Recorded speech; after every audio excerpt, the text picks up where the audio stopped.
Namaskar.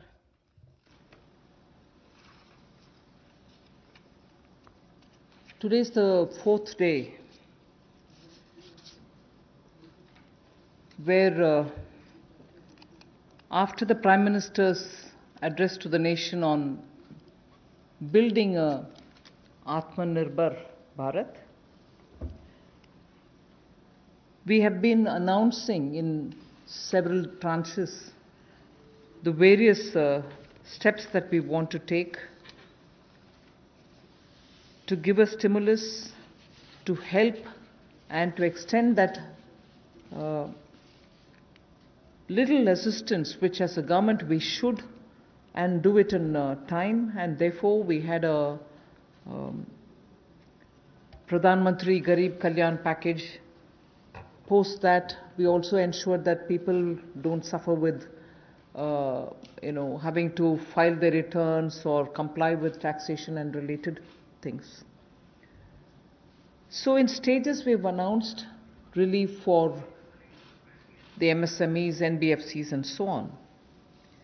But importantly, Prime Minister had also said in building a self-reliant Bharat, we should prepare ourselves also for tough competition so that we become strong, we are able to be first of all self-reliant and at the same time be sure we are strong enough to face the challenges of the global value chains and also be ready to integrate. I repeat, when we talk of self-reliant Bharat, when we talk of Atmanirbhar Bharat, we are not looking inwards. It's not isolationist policy. It is certainly making India strong, making India rely on its strength and be ready to face the global challenge. Many sectors need policy simplification, whereby we can make it simpler for people to understand what that sector can provide for them, how they can participate in that sectoral related activities, bring in transparency in processes, and so on. So once we decongest sectors, we can also provide the necessary boost. That sector too will become strong enough and competent enough to provide the necessary boost for growth and employment. And as you all know, the Prime Minister has a very strong track record in taking up reforms, deep systemic reforms. I'll just highlight those reforms which are worth recalling. And on those reforms, it was public knowledge and all of you all covered extensively the efforts that had gone to take everybody on board so that those reforms become everyone's reform. DBT, the direct benefit transfer. Today it's become very useful for us to be able to directly give money in the hands of people. GST, which had been pending for a very long time, all states were taken on board and GST brought in one nation, one market. IBC, companies waited for decades to have their insolvency related matters settled. Limited success was felt through the various other programs, schemes which existed, SARFAESI or BIFR and so on. Then the several steps which were taken for ease of doing business so that India becomes an attractive destination for investment. You also had the public sector banks reforms, not only just infusing some equity but also making sure that they become professionally managed, although they are public sector banks and performing well, but still they needed to have more professionalism. So that was also, and giving independence for them, because that's an area in which I would take extreme pride to say, between 2014 until today, you wouldn't have had one phone call going to any one of the banks saying, give this loan to my cousin or my whoever. No cronyism has been developed through the banks. Direct taxation reforms, Revenue Secretary is here. Most unexpected time, the country saw that a drastic step had been taken, drastic but in a favorable sense. Power sector reforms. Udai was a scheme which was brought in with a great sense of wanting to clean up that sector. It has its challenges, but it was a daring reform. Coal sector and also water and irrigation. There are many such I can list, but Prime Minister Modi has been absolutely consistent in making sure reforms are taken up. So structural reforms are the focus of today's announcements. Today's announcements are focusing on structural reforms. The sectors in which these measures will be impacting are those sectors with these reforms which are going to be the new horizon for growth. And therefore, we see great potential in more investments which can be drawn with the reforms that we are announcing today. More production can be clearly marked, and certainly it will lead to a lot more employment possibilities.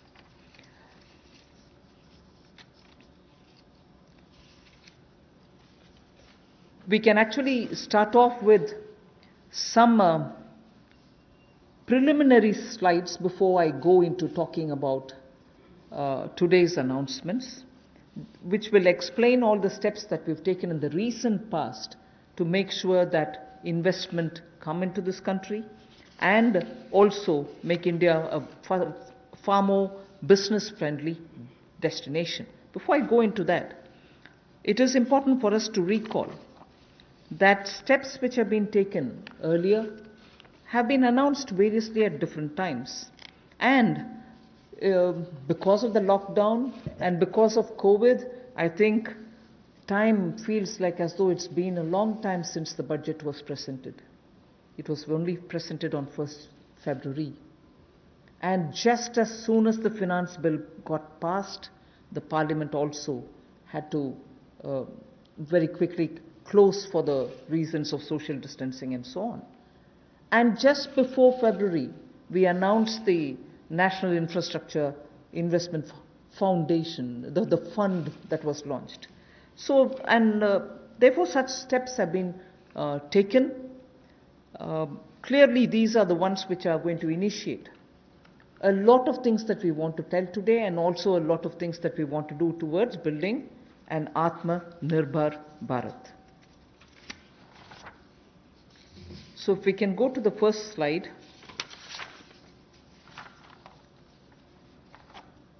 The policy reforms to fast-track investments.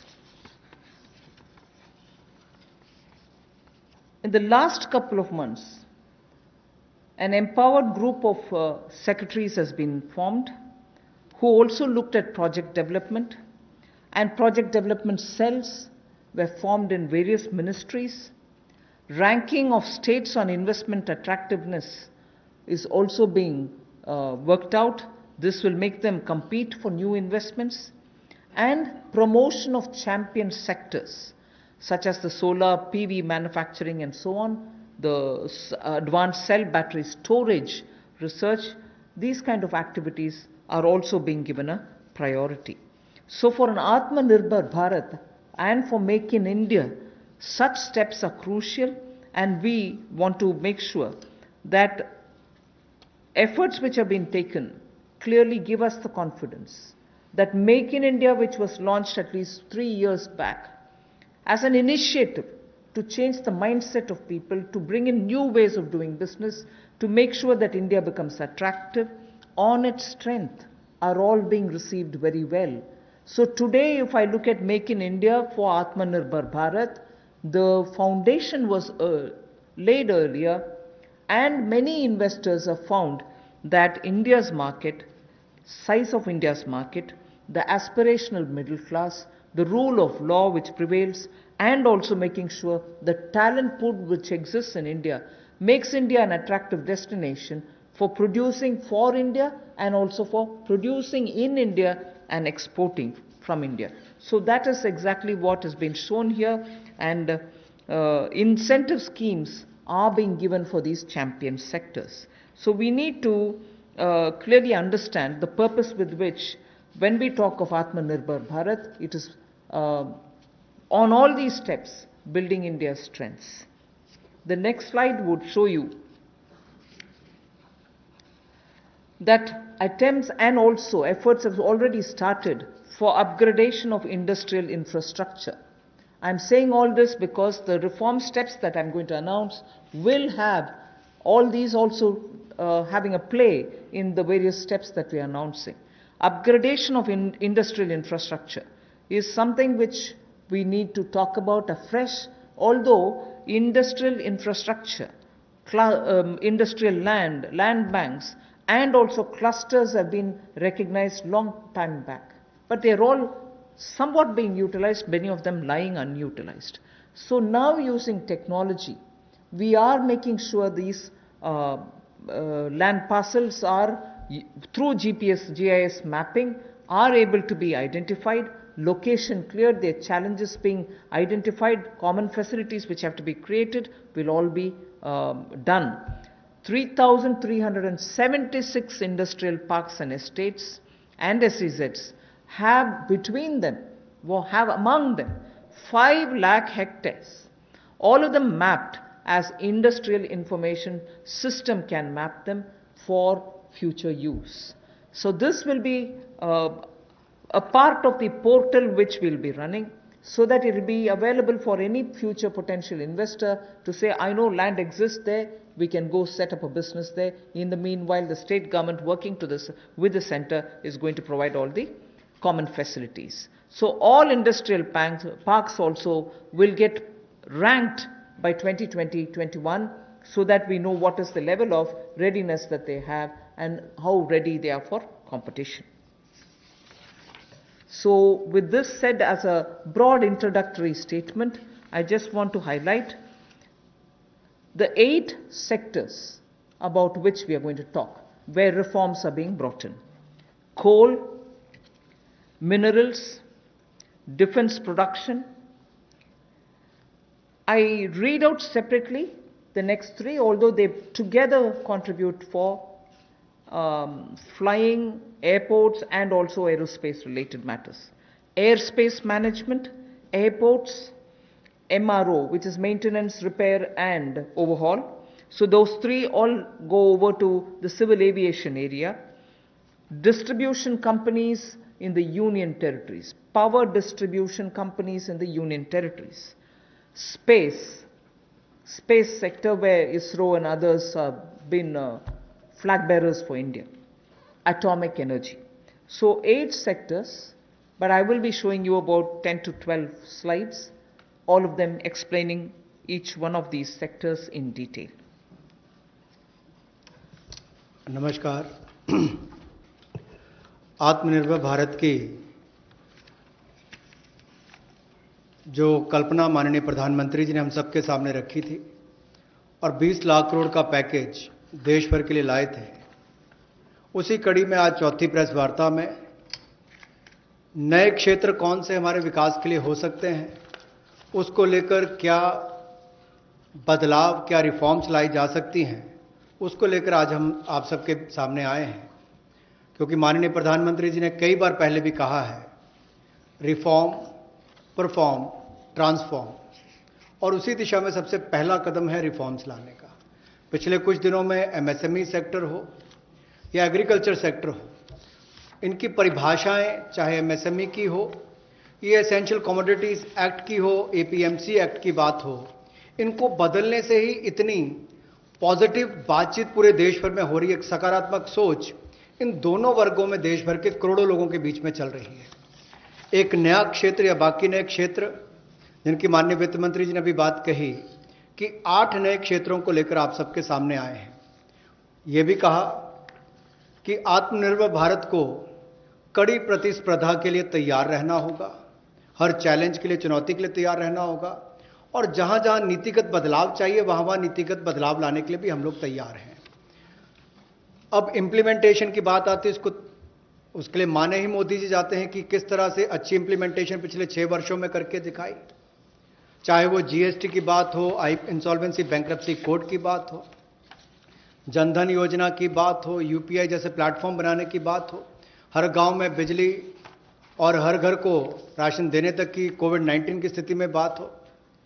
तो इसलिए इस sectors में भी तेजी कैसे आए, fast track investment की कैसे हो, उसके लिए एम्पावर्ड ग्रुप ऑफ सेक्रेटरीज का गठन किया गया है जो निजी निवेश की मंजूरी के लिए गति देने का काम उसमें से करेंगे ताकि उसमें सहायता मिल सके और आकर्षित हम विदेशी निवेश को कर सकें।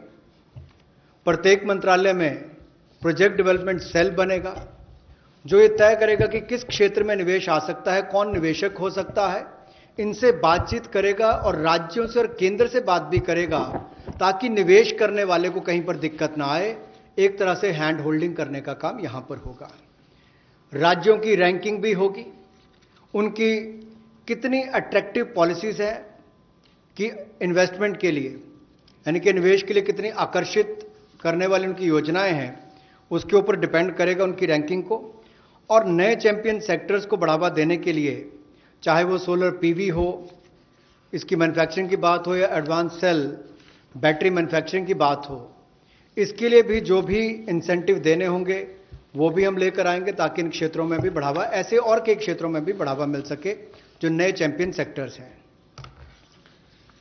अब इंडस्ट्रियल इंफ्रास्ट्रक्चर की अगर बात करें, औद्योगिक बुनियादी ढांचे में उसके उन्नयन के लिए इस योजना को लाया गया है ताकि देश भर में जो लगभग 3,376 industrial park, industrial estate, SEZ, ये लगभग 5 लाख हेक्टेयर्स में फैले हुए हैं और इन सब की जानकारी आपको औद्योगिक सूचना प्रणाली यानी कि IIS पर मिलेगी, जिसकी GIS मैपिंग की जाएगी ताकि निवेश करने वाले को कोई दिक्कत ना हो। जो उसको बाद में दिक्कत आती थी जमीन से जुड़े मुद्दों को लेकर, वो भी दूर होगी। जमीन की उपलब्धता भी 5 लाख हेक्टेयर के लगभग जो इंडस्ट्रियल हमारे स्टेट्स हैं या हमारे पार्क्स हैं उनमें भी जो होगी उसमें उनको लाभ मिलेगा। और इसीलिए इस योजना में बदलाव भी लाया गया है। इसको मिशन मोड पर, चैलेंज मोड पर किया जाएगा ताकि ज़्यादा से ज़्यादा निवेशकों को जमीन जल्द से जल्द उपलब्ध राज्यों में करवाई जा सके और इसके लिए कनेक्टिविटी में भी सुधार होगा और कॉमन इंफ्रास्ट्रक्चर जो है उसमें भी अपग्रेड करने का काम किया जाएगा। The first of the 8 sectors that I want to speak about is coal. There are 4 slides all speaking about the various steps, but I will run through about all the 4, even though the sequencing may be a bit different. We are bringing in commercial mining in coal sector. You know, coal, as all of you all know, coal is a government monopoly. That government monopoly is what is now being removed. Commercial mining of coal on a revenue sharing basis would help more coal availability and also more coal availability at market prices. So this will be far more efficient and more people can get to using it. Liberalized entries will be allowed for people to participate for a range of coal blocks, and for those who produce well before the deadline, incentives also will be given. But let's first understand, if India, which is the 3rd richest or which has the 3rd largest and 3rd large valued coal availability in its mines, in untapped mines, meaning it has the 3rd valuable deposit of coal, and we still import coal, and we still sometimes feel that the energy sector is suffering because raw material is not available. So regulations are required, and this line you would recall I have said day before yesterday, I have also said yesterday, regulations are required when there is a shortage. But this country has got abundant coal, and we've been regulating it, suffocating it from producing ample quantity of coal which will be required by the industry. Economy can be benefiting from this kind of opening up. Of course, we are conscious that coal is not so environment friendly. So in order to have coal converted into gas, we are providing incentive so that coal is also used, but the environment commitments of India are honored and we benefit from gasification of coal. And also the coal bed methane also will be auctioned, so that these coal beds which are with Coal India but untapped also can benefit the country. So the coal bed methane extraction also will happen through auctioning. 50,000 crores will be spent by Government of India for creating evacuation infrastructure, because after the coal is mined, brought to the pit head, you don't have enough right kind of infrastructure to have this coal, mined coal, evacuated from there. So 50,000 crores is being given to ensure that evacuation infrastructure is provided. So this is in short what is being done to bring in reforms in the coal sector.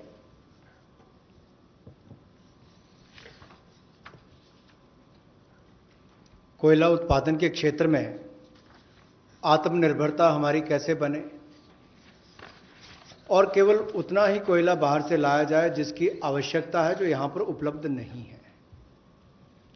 दुनिया के पहले 3 सबसे बड़े भंडारण क्षमताओं में जहां पर कोल ब्लॉक्स है, यानी कि जहां पर कोयला है, उसमें भारत आता है।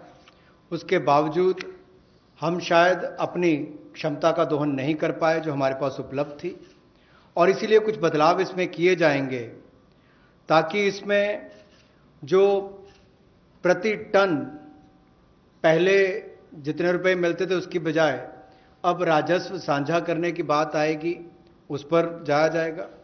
और जैसे पहले जो स्टील प्लांट चलाते थे, बिजली का उत्पादन करते थे, केवल उनको मिलता था। इसके लिए ओपन ऑक्शन भी होगी ताकि ओपन मार्केट में सेल कर सकें, ज़्यादा लोग इसमें आए, ज़्यादा इसका खनन हो सके, और इससे देश की अर्थव्यवस्था को और देश के उद्योग को भी बल मिलेगा। लगभग 50 ऐसे नए ब्लॉक्स खनन के लिए नीलामी पर आने वाले समय में उपलब्ध करवाए जाएंगे, और इसमें अपफ्रंट पेमेंट की सीलिंग होगी। कोई पात्रता के बड़ी कंडीशंस इसमें नहीं है इस तरह की, केवल उनको अपफ्रंट पेमेंट करनी है। और यही नहीं, इसके अलावा जो पार्शली एक्सप्लोर्ड थे हमारे खदान, उनको भी देने का काम किया जाएगा ताकि उनका भी खनन और किया जा सके और उसका लाभ भी मिले। कहीं ना कहीं आंशिक रूप से ये जो अन्वेषण हुआ था, अब इसको निजी क्षेत्र को देकर जल्दी उसमें और लाभ मिल सकता है, और प्लेयर्स आएंगे तो खनन ज़्यादा हो पाएगा। और जो अपना समय से पहले खनन की प्रक्रिया को पूरा करता है तो उसको भी इंसेंटिवाइज करने का काम कुछ ऐसे प्रोग्राम्स के माध्यम से किया जाएगा। गैसिफिकेशन के लिए नई अलॉटमेंट्स की जाएंगी ताकि अलग अलग इसमें डाइवर्सिफाइड अपॉर्चुनिटीज मिल सकें उनको। रेवेन्यू शेयर में उनको रिबेट मिलेगा जो सक्सेसफुल कोल बिडर्स होंगे। और यही नहीं, इसके इंफ्रास्ट्रक्चर के डेवलपमेंट के लिए, आधारभूत ढांचे के डेवलपमेंट के लिए लगभग 50,000 करोड़ रुपया खर्च होगा।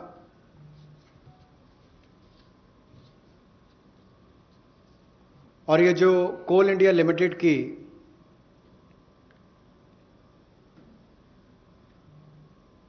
एनहांस्ड एवैक्यूएशन की हम बात करते हैं, एनहांस-CIL जो कोल इंडिया लिमिटेड की जो खदानें हैं, उसके लिए भी कोल प्रोडक्शन प्राइवेट ब्लॉक्स को दी जाए, उसके लिए भी इसमें अवसर उपलब्ध होंगे। I move to mining of minerals. We spoke about coal all the while, now we talk about minerals. Minerals, the sectoral reform that we want to bring in order that we have a boost given for growth of the sector, better employment potential, and bring in state-of-the-art technology, is to now have a seamless composite exploration cum mining cum production regime. Earlier, somebody was doing the exploration, someone else had to again come and undergo the whole process of auction, bids and so on to start the mining, and then once the mining activity starts, the production is subsequent. All these were dealt with in separate silos. So now what is being suggested is to, for ease of everybody participating and also the stakeholders, a seamless composite exploration cum mining cum production regime is being brought in. So there is no uncertainty for somebody who invests a big quantum of money for exploration whether he'll be able eventually to even to mine the mineral. So that system is going to make it easy. 500 mining blocks would be offered through this open, transparent mechanism. And if I take the example of aluminium, the way in which things had happened, the prevailing by the prevailing setup, if somebody wants bauxite, which is a necessary raw material for aluminium, he had to go for an auction for bauxite. And then he would realize that he doesn't have enough power to generate, or power supply is erratic. Then he would turn around saying, can I have some coal from somewhere? If he doesn't get it, or if he doesn't have enough power supply, he ends up sitting with the raw material but not being able to produce aluminium. So many such people had left this country and gone and invested elsewhere because of these mismatched policy. So what we are now taking the example of aluminium telling you is joint auction of the necessary two, like bauxite and coal, will happen so that it can enhance aluminium industry's competitiveness and will help aluminium industry now to reduce electricity costs, because they would be given the coal, they can gasify it and then use it, or use it in the other way. So that is one major step that we want to take in order that the mineral sector is better facilitated. And then we would also like to remove the distinction between captive and non-captive mines. So that will also help in transferring of mining leases and sale of surplus and sale of unused minerals. So